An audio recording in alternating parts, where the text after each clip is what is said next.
को नमस्कार, स्वागत है आपका फ्रॉम द हार्ट एस्ट्रोलॉजी में। आज एक नई जानकारी के साथ हम गुवाहाटी से ये शूट कर रहे हैं प्रोग्राम।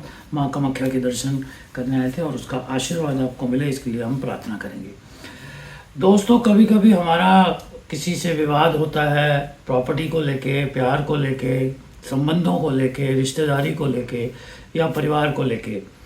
तो हम हमेशा इस बात के लिए सहारा ले लेते हैं जादू टोने का, कहीं बाबाओं का या अंधविश्वासों का, जिसकी वजह से हम काफ़ी नुकसान तो झेलते झेलते हैं, डिप्रेशन भी झेलते हैं। तो क्या हमारे ज्योतिष में, क्या हमारे वेदों में, क्या हमारे शास्त्रों में इस तरह का कोई समाधान है जिसको हम एलोपैथी कह सकें, जिसका थोड़ा स्लो नहीं, अच्छा प्रोसेस हो, हमें वेट ना करना पड़े कि हमारी दशा महादशा किस तरह से चल रही है और कब ठीक होगी और कब ये वक्त आएगा? तो उसका उत्तर है हाँ, बिल्कुल है। हमारे मूला नक्षत्र और अश्लेषा नक्षत्र जो है वो इसी चीज़ को दर्शाते हैं, जिससे हमें लस्ट और ग्रीड का भी पता लगता है हमारे अंदर कितनी है, जिसका नुकसान या फ़ायदा हमारे स्वभाव, हमारे कर्मों से हमें मिलता है। इस तरह मूला नक्षत्र में जो वो भैरव जी का है, माँ नृत्यता का है और लॉर्ड नृत्यता का है, जिसमें माँ कामाख्या आ जाती हैं, माँ काली आती हैं, जो तंत्र मंत्र के लिए जानी जाती हैं। लेकिन ऐसा नहीं है कि ये तंत्र मंत्र आपके लिए, ये आपके लिए हैं, लेकिन ये आपकी पहले तो नेगेटिविटी को ख़त्म करते हैं और आसपास की नेगेटिविटी, यानी कि आपका अगर कोई बुरा चाहता है तो उसको भी ख़त्म करते हैं। तो वेदों, शास्त्रों और ज्योतिष में इसका जिक्र है। अब इसका असर कैसे करना है, इसकी पूजा कैसे करनी है और इसका फ़ायदा कैसे लेना है। अगर आपको सामने वाले आदमी की कुंडली और जन्म कुंडली के बारे में ज्ञान है या नहीं है आपके पास उसकी कुंडली, तो उसकी डेट ऑफ बर्थ और सारी चीज़ें डिटेल में हैं, तो आपको उसकी कुंडली, जन्म पत्री बनानी है। अपनी जन्म पत्री भी आपके पास होनी चाहिए।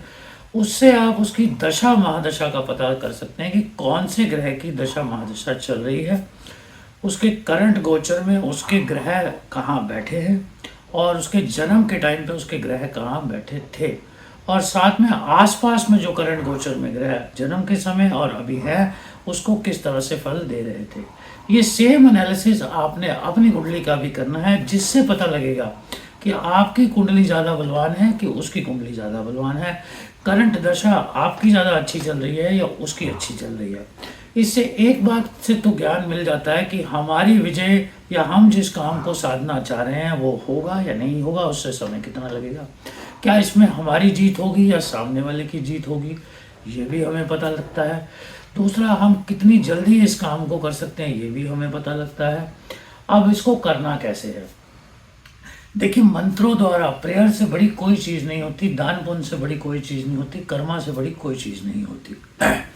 अगर आप सामने वाले की कुंडली का अब एनालिसिस कर चुके हैं तो हमें ये देखना है उसके करंट ग्रह कौन से नक्षत्र में बैठे हैं और साथ में उसको कौन से ग्रह और कौन से नक्षत्र में बैठ के उसको फल दे रहे हैं, तो हमें उसकी प्रार्थना करनी है।